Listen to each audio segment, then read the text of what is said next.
बहुत समय पहले की बात है। एक घना पेड़ नदी के किनारे खड़ा था। उस पेड़ पर एक बंदर रहता था। वह बहुत चालाक था और मिलनसार और दयालु भी था। पेड़ पर रसीले फल उगते थे। बंदर उन फलों को खाता और बहुत खुश रहता था। एक दिन एक मगरमच्छ उस नदी के पास आया और पेड़ के नीचे आराम करने लगा। बंदर ने उसे देखा और कहा, दोस्त, इतनी धूप में क्यों बैठे हो? ऊपर आ जाओ और कुछ फल खाओ। मगरमच्छ पेड़ के नीचे ही रहा, लेकिन बंदर ने उसे फल तोड़कर नीचे गिरा दिए। मगरमच्छ को बहुत स्वाद आया। धीरे धीरे दोनों में गहरी दोस्ती हो गई। बंदर रोज उसे फल देता और बातें करता। एक दिन मगरमच्छ की पत्नी ने पूछा, इतनी खुश क्यों हो? मगरमच्छ ने सारा हाल बताया और यह भी कहा कि बंदर बहुत स्वादिष्ट फल खिलाता है।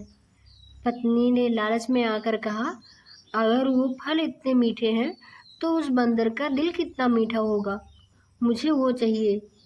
मगरमच्छ पहले तो चौंक गया, लेकिन पत्नी के कहने पर वह बंदर को धोखा देने के लिए निकल पड़ा।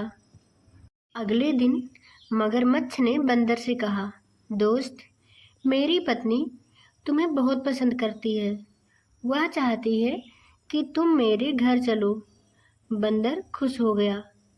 मगरमच्छ बंदर को अपनी पीठ पर बैठाकर नदी पार करने लगा, लेकिन जब वो बीच नदी में पहुंचा तो मगरमच्छ बोला, माफ करना दोस्त, मेरी पत्नी तुम्हारा दिल खाना चाहती है। बंदर घबरा गया, लेकिन उसने तुरंत एक उपाय सोचा। उसने कहा, अरे, तुमने पहले क्यों नहीं बताया? मेरा दिल तो पेड़ पर ही लटक रहा है। चलो वापस चलते हैं, मैं लेकर आता हूँ। मगरमच्छ मान गया और बंदर को वापस पेड़ पर ले आया। बंदर फुर्ती से पेड़ पर चढ़ गया और बोला, मूर्ख, क्या कोई अपना दिल शरीर से अलग रखता है? अब जाओ और अपनी पत्नी को कह देना कि लालच बुरी बला है। इस कहानी से यह सीख मिलती है कि समझदारी और सूझबूझ से किसी भी संकट से निकला जा सकता है। लालच हमेशा नुकसान ही पहुंचाता है।